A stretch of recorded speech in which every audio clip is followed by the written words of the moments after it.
Hello everyone, कैसे हैं आप सब। होप सब सेफ होंगे, सुरक्षित होंगे। 25 अगस्त 2020 को सीबीआईसी ने एक नोटिफिकेशन इशू करी है 63/2020, जिसके तहत सेक्शन 100 ऑफ फाइनेंस एक्ट 2019 को जो है अप्रूव कर दिया गया है, नोटिफाई कर दिया गया है। जिसमें कहा गया था कि इंटरेस्ट जो है जीएसटी का लगेगा ऑन द टैक्स लायबिलिटी, जिसको 1 सितंबर 2020 के बाद से जो है इफेक्ट में ला दिया गया है। इसके लिए हम कुछ केस लॉज देखेंगे पिछले, जो कि सेक्शन 50 के रिगार्डिंग में अभी तक जो है डिस्कशन में रहे हैं। इसकी जस्ट हम हाईलाइट डिस्कस करेंगे, फिर हम नोटिफिकेशन को रेफर करेंगे कि क्या नोटिफाई करा गया है। तो हम देखते हैं, अगर हम case law regarding section 50 of CGST act 2017 देखें तो उसकी हिस्ट्री कुछ इस तरीके से रही है कि 31st जीएसटी काउंसिल मीटिंग जो कि हुई थी 31 दिसंबर 2018 को, उसमें बेसिकली क्या कहा गया कि इंटरेस्ट पोर्शन जो है चार्ज होगा नेट टैक्स लायबिलिटी पे after deduction of admissible ITC. जो भी आईटीसी होगा ई क्रेडिट लेजर पे, उसको एडजस्ट करने के बाद जो भी बैलेंस टैक्स लायबिलिटी बनती है उसके ऊपर इंटरेस्ट लिया जाएगा, अगर जो है रिटर्न लेट फाइल होती है तो।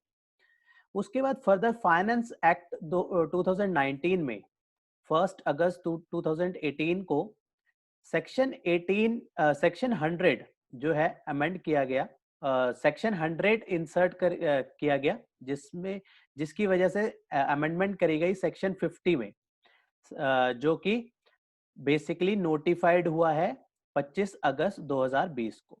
जो नोटिफिकेशन इशू हुई है 63/2020, वो जो है इस फाइनेंस एक्ट की नोटिफाइड हुई है, जो कि 1 अगस्त 2019 को फाइनेंस एक्ट 2019 आया था। लेकिन इसके रिगार्डिंग जो है हमें पूरी सेक्शन 50 में कब कब क्या क्या केस लॉज आए हैं पूरे हम इसमें जो है रेफर कर सकते हैं। उसके बाद फर्दर क्या हुआ, 20 अगस्त 2019 को तेलंगाना हाई कोर्ट में मेगा इंजीनियरिंग के केस में इंटरेस्ट कहा गया कि ग्रॉस लायबिलिटी पे होगा even on the amount available on ITC. ITC में पड़ा है अमाउंट, फिर भी जो है इंटरेस्ट जो लिया जाएगा वो ग्रॉस लायबिलिटी पे लिया जाएगा। फर्दर 6 जनवरी 2020 को मद्रास हाई कोर्ट का रेफेक्स इंडस्ट्रीज लिमिटेड के केस में जो डिसीजन आया, उसमें कहा गया लेवी और इंटरेस्ट जो है कंपनसेटरी नेचर है, तो उस केस में जो है इंटरेस्ट लिया जाएगा नेट लायबिलिटी में। तो कोई हाई कोर्ट जो है, तेलंगाना हाई कोर्ट कहती है कि ग्रॉस लायबिलिटी पे लिया जाएगा, फिर मद्रास हाई कोर्ट का डिसीजन आया नेट लायबिलिटी पे लिया जाएगा। फाइनेंस एक्ट जो है पहले ही सेक्शन 100 को इंट्रोड्यूस कर चुका था, जो कि अमेंड करता था सेक्शन 50 को। फिर भी उसके बाद 39 जीएसटी काउंसिल मीटिंग में, जो कि हुई थी 14 मार्च 2020 को, लॉकडाउन से पहले, उस केस में कहा गया interest for the delayed in payment of GST to be charge on net cash tax liability. जो इंटरेस्ट चार्ज होगा नेट कैश लायबिलिटी, जो भी नेट लायबिलिटी बचेगी जो कि कैश में पे करना होगा, उसके ऊपर इंटरेस्ट लिया जाएगा। और इसको जो इफेक्ट में लाया जाएगा वो retrospective from the very starting, जब से जीएसटी आया था 1 जुलाई 2017 से, वहां से जो है इसको इफेक्ट में लिया जाएगा और इसके अकॉर्डिंगली जो है लॉ को अमेंड किया जाएगा। तो ये हिस्ट्री रही है सेक्शन 50 की, जो कि वेरियस हाई कोर्ट्स के डिसीजन आए, जीएसटी काउंसिल मीटिंग्स के इसमें डिस्कशंस रही, और फाइनेंस एक्ट 2019 में जो है चेंजेस करे गए। अब जो बेसिकली नोटिफिकेशन आई है, उसने जो चेंजेस करे हैं, जो उनसे जो नोटिफाई किया है, वो नोटिफाई किया है इसको, जो कि 1 अगस्त 2019 को जो है चेंज आया था। उसमें सेक्शन 100 को जो इंसर्ट किया था, उसमें जो प्रोवाइजो डाला गया था सेक्शन 50 में, उसको अप्रूव किया गया है। तो आइए अब हम कवर करते हैं कि नोटिफिकेशन में क्या कहा गया। तो नोटिफिकेशन नंबर 63/2020 जो कि इशू हुई है 25 अगस्त 2020 को, उसमें कहा गया है in exercising power confirm by subsection 2 of section 1 of the finance act 2019, central government hereby appoint 1 September 2020 as the date as the date on which the proviso of section 100 of the Finance Act 2019 shall be come into force. 1 सितंबर 2020 के बाद जो है जो भी change किया गया था वाई सेक्शन 100 ऑफ फाइनेंस एक्ट 2019, वो जो चेंज किया गया था वो इफेक्ट में आएगा 1 सितंबर 2020 से। इसके लिए हमें रेफर करना होगा फाइनेंस एक्ट 2019 का सेक्शन 100। तो अब जो मैं शेयर कर रहा हूं आपके साथ ये basically section 100 of finance act 2019, जिसमें अमेंड किया गया था सेक्शन नंबर 50। इसमें कहा गया in section 50 of the CGST act in subsection 1 the following proviso shall be inserted. एक प्रोवाइजो डाला गया सेक्शन 50 के बाद, सेक्शन 50 में ही बेसिकली एक प्रोवाइजो इंसर्ट किया गया।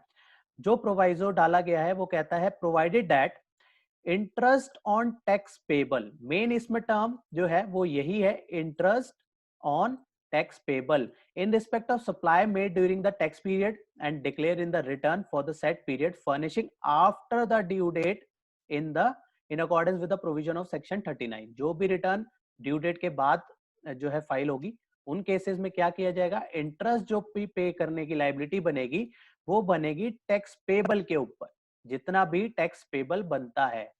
इन केस इसका मतलब जिस केस में टैक्स लाइबिलिटी नहीं बनेगी तो उन केस में इंटरेस्ट भी चार्ज नहीं होगा। लेकिन यहाँ पे एक प्रोवाइजो में फर्दर एक्सेप्शन डाली गई, यहाँ लिखा गया except where the return is furnished after the commencement of the proceeding under section 73 या 74। अगर 73 या 74 में कोई प्रोसीडिंग शुरू हो चुकी है और उसके बाद रिटर्न फाइल करी है तो उस केस में ये प्रोवाइजो इफेक्ट में नहीं आएगा। इसका मतलब उन केसेस में जो है इंटरेस्ट चार्ज होगा ग्रॉस लाइबिलिटी पे।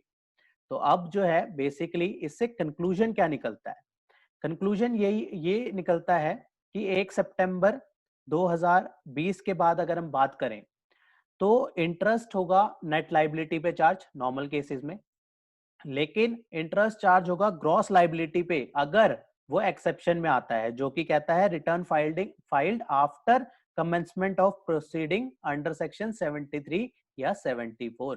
अगर ये वाला केस है तो इंटरेस्ट चार्ज होगा ग्रॉस लाइबिलिटी पे, एल्स अदरवाइज जो है नॉर्मल केस में नेट टैक्स लाइबिलिटी पे जो है इंटरेस्ट चार्ज होगा। ये फर्क आया 1 सितंबर 2020 और से के बाद जो है और जो उससे पहले, और जो पहले का केस है उन केसेस में क्या था, इंटरेस्ट ऑन ग्रॉस लाइबिलिटी जो है डिपार्टमेंट भी कहता था, जिसके रिगार्डिंग हमने काफी सारे केस लॉज भी रेफर करे हैं। तो कंक्लूजन ये निकला है कि जो भी अगर हम सपोज करते हैं अगर हमारी 20,000 की टैक्स लाइबिलिटी बनती है और हमारा आईटीसी अवेलेबल है 15,000 का, तो हमें जो इंटरेस्ट पे करना होगा वो सिर्फ 5,000 पे करना होगा। और अगर हमारा केस ये है कि अगर हमारी 20,000 की जो है आउटपुट टैक्स लाइबिलिटी बनती है लेकिन हमारा आईटीसी अवेलेबल है 22,000 का, तो हमारी नेट टैक्स लाइबिलिटी उस केस में 0 है, तो हमारे को कोई भी इंटरेस्ट चार्ज नहीं होगा। और आरसीएम का केस में क्या होगा, जैसे कि हम सब जानते हैं आरसीएम के केस में जो है हम आईटीसी को यूटिलाइज नहीं कर सकते, उस केस में हमें ई कैश लेजर से ही पे करना होता है। तो ऐसे केस में जो है हमें इंटरेस्ट जो है टोटल अमाउंट पे ही चार्ज होगा। तो इस तरीके से जो है नोटिफिकेशन नंबर 63/2020 जो कि इशू हुई है 25 अगस्त 2020 को, उसका जो है इफेक्ट इन केसेस में इस तरीके से आएगा।